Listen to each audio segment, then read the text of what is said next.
Hi guys, it's Lora with Duarte Valley Homestead. More has come out about the story of what had happened to the police officer yesterday, and I figured I'd share it with you guys. Yesterday, a cop responded to a call about a man with a gun. It happened on the other side of the tracks across the way, somewhere, about a 5-minute drive away from my house. Reports were that he was spotted walking along that main road out there and that he had crossed the tracks at some point. Then once the cop caught back up with him on the main road in front of my house, not even a half mile up the road, the cop ended up tasing the guy. The guy ended up shooting the officer multiple times.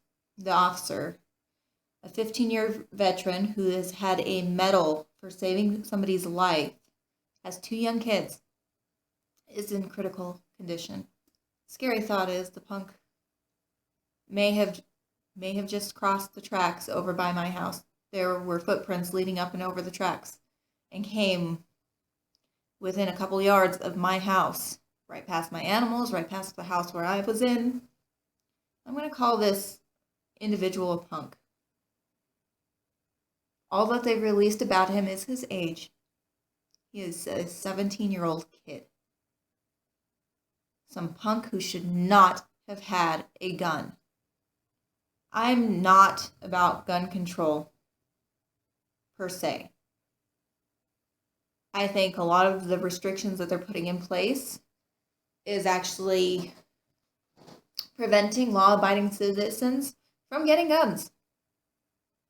Because as proven, 17-year-old can't buy a handgun. Those who are criminally inclined will find ways to get guns. They will hurt people. I'm just thankful that I have access to my gun and the ability to protect myself. The cops had actually came by yesterday and questioned me, see if I'd seen or heard anything, and then I told them about the footprints I had reported to the sheriff's office. They said they'd bring a team back out, check them out, see basically if it was relevant to their case. They numbered the footprints. They had somebody take pictures. They did go up and over the tracks. Quite possibly where the suspect went over. I see so many gun videos where people are so macho going, well, in that case, I would have been out and da-da-da-da-da. If somebody was on my property, I would do this, that, and the other. I'm not a very big girl.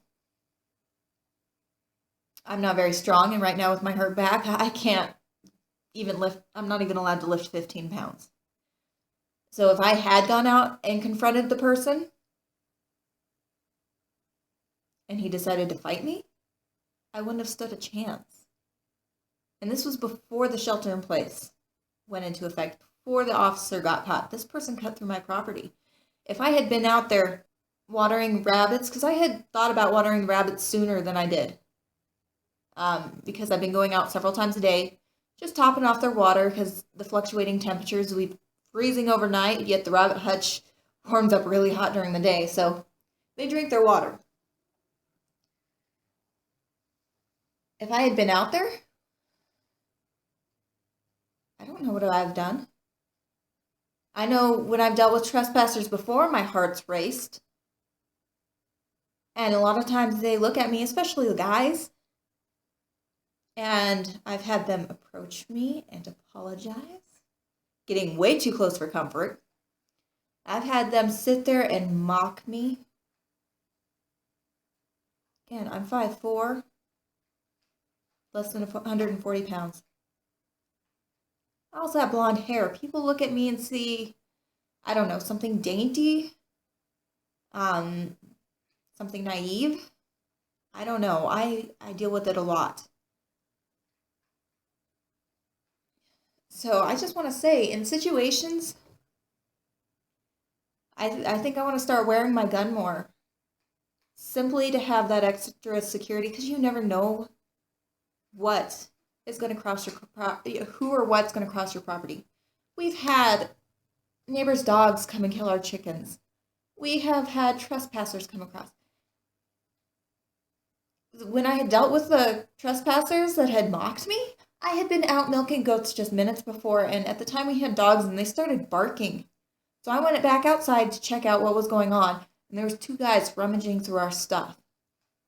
One took off, the other started making fun of me and cussing at me, and he just strutted off my property. This is a house where we like to go shooting. My husband has a hunter safeties card because he has gone hunting. At the time, we had 2 roommates, 4 dogs in the house. We had motorcycles, pickup trucks. Is this really a property that they should have wanted to come on? Come on.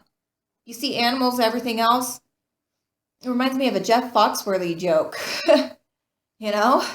House like that, a gun lives there. It's a scary situation.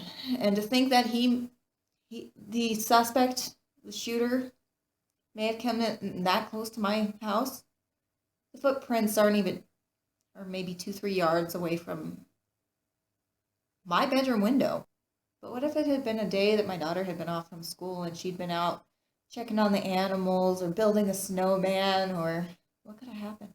You never know what to expect. So I feel,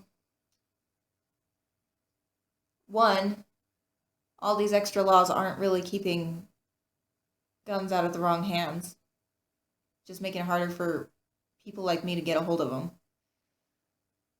And 2, I feel like everybody should be able to protect themselves. I'm not macho. My husband may call me his rough, tough powder puff, but even I have my limits. And yesterday's events scared me. Definitely puts a spin on reality and puts it definitely in perspective right there in front of your face when something like this happens so close to home. If I lived further out in the country, probably wouldn't have happened, but we are not even 5 minutes from a main area of town. But literally right across the street from me is a suburbia. Lots of people, they're putting in a new development up the road. Okay. Thanks for watching.